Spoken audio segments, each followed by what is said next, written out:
Vadodara live 24/7 ન્યૂઝમાં આપનું સ્વાગત છે. સયાજી હોસ્પિટલના ડોક્ટરોની બેદરકારીને લીધે નાની બાળકીનું મૃત્યુ થયું. જંબુસર તાલુકાના 5 ગામના રહેવાસી બાળકીને ગતરોજ નાની બાળકીની તબિયત બગડતા તેઓ દ્વારા વડોદરા શહેરની સયાજી હોસ્પિટલ ખાતે લઈ આવ્યા હતા અને ડોક્ટરો દ્વારા બાળકીના માતા પિતા સાથે અભદ્ર વર્તન થયું હતું અને બાળકીને દાખલ કરી ન હતી અને કોઈ પણ પ્રકારની સારવાર આપવામાં આવી ન હતી, જેને લઈ 3 વર્ષની બાળકીનું મૃત્યુ થયું હતું અને પરિવારજનો દ્વારા આક્ષેપો કરવામાં આવ્યા હતા.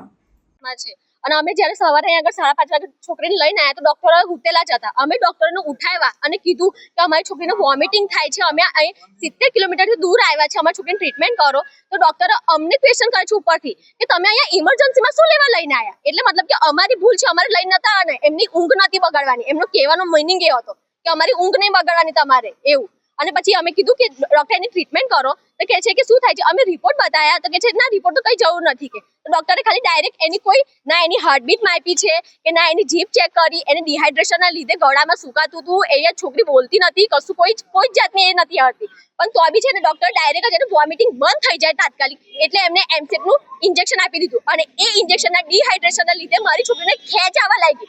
મેં ડોક્ટરને સામેથી કીધું કે ડોક્ટર એને એડમિટ કરવાની જરૂર છે તો ડોક્ટરે મને સામેથી ના પાડી કે ના એડમિટની કોઈ જરૂર નથી. કેમ કે ડોક્ટરોને સૂવું હતું એટલા માટે.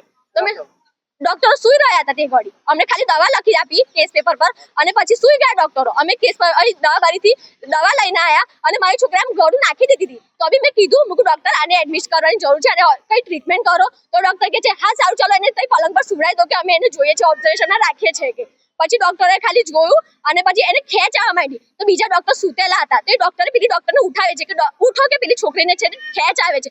તો એ ડોક્ટર ઉઠતા જ નથી, સુતેલા પલંગ પર બસ બેહી જ રહે છે, ખાલી જોયા જ કરે છે મારી છોકરી. હું એમને રિક્વેસ્ટ કરું છું કે મેડમ ઉઠો, પ્લીઝ ઉઠો, મારી છોકરીને કઈ ટ્રીટમેન્ટ કરો, એને ખેંચ આવે છે. તો બી મેડમ કશું જ નહીં કરતા. અમને એવું કહે છે કે તમે ક્યારના શું કરતા હતા. ઉપરથી અમને ક્વેશ્ચન કરે છે કે તમે ક્યારના શું કરતા હતા. અમને ક્વેશ્ચન કરે છે. પોલીસ કેસ આ તો ખાલી એક સોશિયલ મીડિયા પર આ વિડિયો વાયરલ થાય કે આ ડોક્ટરોની ભૂલના લીધે, એમની બેદરકારીના લીધે મારી છોકરી આજે 3 વર્ષની મારી ફૂલ જેવી છોકરી મેં ગુમાવી છે. તો મહેરબાની કરીને કોઈ બી પેરેન્ટ્સ આજ પછી મારા જેવી ભૂલ ના કરતા અને મહેરબાની કરીને એસએસજી હોસ્પિટલમાં, ચિલ્ડ્રન હોસ્પિટલમાં હાથ જોડું છું, કોઈ દિવસ બી તમારા બાળકને ઇમરજન્સીમાં લઈને ના આવતા, નહીં તો આ ડોક્ટરો એમની ઊંઘ ના બગડે એના લીધે તમારા બાળકને મારી નાખશે. બસ આજ મારી વિનંતી છે.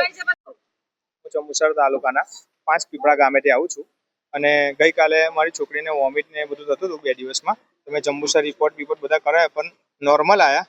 પણ એને ગઈકાલે છે ને વોમિટિંગ રાતે થોડીક થતી હતી. મુકુલા વડોદરા ઇમરજન્સીમાં લઈ જઈએ પછી સારી હોસ્પિટલમાં હું સારવાર કરાવું એમ.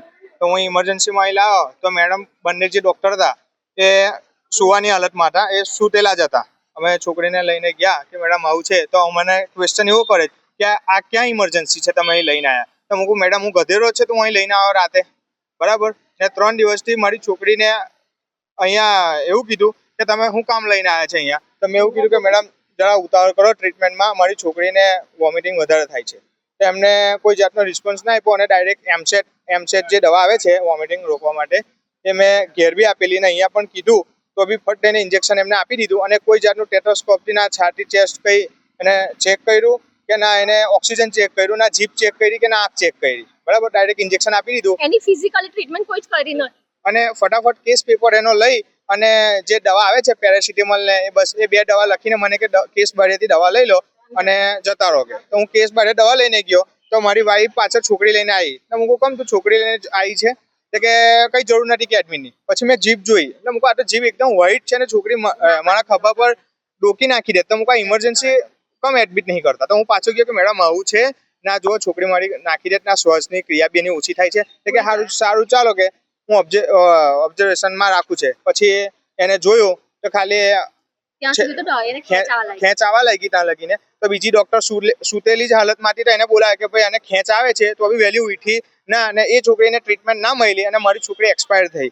ને ત્યાર પછી 4-5 ડોક્ટરો તોરું વળીને એક્સપાયર થયા પછી તોરું વળીને એને CPR ને બધું આલવા લાગ્યા. પછી શું કામનું? જો પહેલા જ આવ્યા હોત તો મારી છોકરીની લાઈફ બચી જાત, બરાબર. અને દરેક વાલીને હું એવું કહેવા માંગુ છું કે ઇમરજન્સી વખતે કોઈ દિવસ તમે મારા જેવી ભૂલ ના કરતા બરાબર છે, SSG હોસ્પિટલમાં આવવાનું નહીં, બરાબર છે, કેમ કે હું જંબુસરથી આવ્યો એ હિસાબથી આવ્યો કે અહીંયા ટ્રીટમેન્ટ મળે કે સારા ડૉક્ટર મળે, કેમ કે હું બીજા જાત તો નાઇટની અંદર BHMS ડૉક્ટર હોત, એની સિવાય મોટા ડૉક્ટર ના હોય, બરાબર. એટલે હું એ હિસાબથી આવ્યો કે અહીંયા છોકરોના ડૉક્ટર સ્પેશિયાલિસ્ટ હશે, પણ આ મારે સાચું ના નીકળ્યું અને મારી ભૂલ, મારી છોકરી પણ ગઈ.